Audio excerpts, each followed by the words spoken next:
Hello friends, welcome to my YouTube channel. তো আজকে দেবের গোলন্দাজ মুভি নিয়ে কিছু আপডেট তোমাদের সাথে শেয়ার করার আছে। তো গতকাল দেব নিজের টুইটার হ্যান্ডেল থেকে একটা ছবি পোস্ট করে এবং সেখানে জানান যে তিনি তার গোলন্দাজের শ্যুটিং ফাইনালি র্যাপড আপ করে নিয়েছেন এবং সাথে দেব নিজেও এটা বলেন যে তার 15 বছর ক্যারিয়ারের মধ্যে এই গোলন্দাজ ছবির শ্যুটিংটা তার কাছে সবচেয়ে বেশি টাফ ছিল, সবচেয়ে বেশি চ্যালেঞ্জিং ছিল। কারণ এই মুভিটা শ্যুটিং করার সময় তার অনেক রকম চোট লাগে, তাকে অনেক রকম অ্যাক্সিডেন্ট ফেস করতে হয়, তার পায়ে চোট লেগেছে, তার অনেক রকম প্রবলেম হয়েছিল, একটা কঠিন পরিস্থিতির মধ্যে তাকে শ্যুটিং করতে হয়েছে।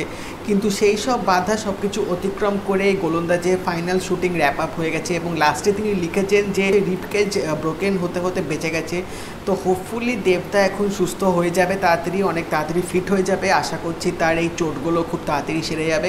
এবং একটা পিকচারও তিনি কিন্তু পোস্ট করেছে যেখানে আমরা দেখতে পাচ্ছি যে তিনি যে কস্টিউমে আছে সেখান থেকে হয়তো র্যাপ আপ করে হয়তো তিনি ফিরছেন এবং তার অডিয়েন্সরা দাঁড়িয়ে আছে পাশে। এবং এই পিকচারটা নিয়ে কিন্তু বেশ একটা হাইপ তৈরি হয়ে গেছে। আমরা দেখতে পেয়েছি যে টুইটারে কিন্তু প্রসেনজিৎ চ্যাটার্জি নিজে দেবদার এই পিকচারটা রিটুইট করে তাকে শুভেচ্ছা জানিয়েছে, এরকম কঠিন কাজ করার জন্য তাকে বাহবা দিয়েছে। তো এরকম প্রশংসা পেলে সত্যিই যে কেউ আরও এরকম কঠিন কাজ করতে পারবে, এরকম ভালো কাজ করে দেখাতে পারবে। তো আশা করা যেতেই পারে যে গোলন্দাজ দিয়ে কিন্তু আমরা দেবকে আবার হয়তো সেই পুরনো দেবকে হয়তো দেখতে পাবো এবং দেবের হয়তো কামব্যাক ঘটবে, একটা রাজকীয়ভাবে হয়তো দেবদা আবার টলিউড ইন্ডাস্ট্রিতে হয়তো ফিরবে। এবং টুইটারে গতকাল রাতে একটা নতুন একটা আপডেট এসছে, সেটা হচ্ছে মহেন্দ্র সোনি যে এই ফিল্মের প্রডিউসার, সে একটা পিকচার শেয়ার করেছে এবং তিনি ওই পিকচারটার সাথে বলেই দিয়েছে যে গোলন্দাজ কবে আসছে। তো ফাইনালি গোলন্দাজ রিলিজ হচ্ছে 13th অগাস্টে এবং আমার মনে হয় এই ফিল্মটা এরকম সময় রিলিজ হওয়ার জন্য সবচেয়ে বেশি উপযুক্ত। এবং আমি আমার আগের ভিডিওতেও বলেছিলাম যে হয়তো অগাস্টে ইন্ডিপেন্ডেন্স ডে উইকেন্ডে হয়তো গোলন্দাজ রিলিজ হবে,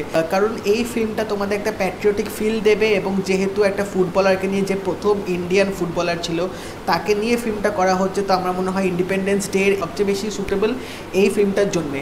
তো গোলন্দাজ ফাইনালি 13th অগাস্ট 2021 রিলিজ হতে যাচ্ছে এবং আশা করা যায় এই ফিল্মটার হয়তো আরও নতুন পোস্টার বা টিজার হয়তো আমরা পেয়ে যাব, কারণ প্রডিউসার নিজেই বলে দিয়েছে যে ট্রেলার আসছে এবং বেশ বড়সড় একটা ধামাকা হবে।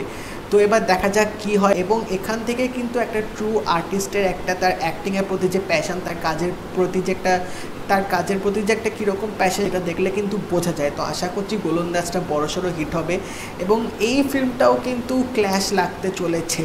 তো এবার দেখা যাক ফিল্মটা বাংলা ইন্ডাস্ট্রিতে কীরকম ভালো ব্যবসা করে, কারণ এসবিএফ যেহেতু প্রডিউসার, তো আশা করা যেতেই পারে যে একটা ভালো ব্যবসা অবশ্যই করবে এবং ফিল্মটার ভালো হাইপও আছে। অনেক বছর পর দেবদা আবার একটা ভালো ফিল্ম নিয়ে ফিরছে, তো দেখা যাক কী হয়। তোমরা যারা নিউজটা পেয়ে গেছো তোমরা অবশ্যই জানিও তোমাদের কেমন লাগলো নিউজটা শুনে। আর যদি এই ভিডিওটা ভালো লেগে থাকে এটা লাইক করে দিও, শেয়ার করে দিও, আর চ্যানেলটা কিন্তু অবশ্যই সাবস্ক্রাইব করে দেবে, সাথে নোটিফিকেশন বেলটা কিন্তু অল করে দিও। তাই দেখা হবে পরের ভিডিওতে। বাই।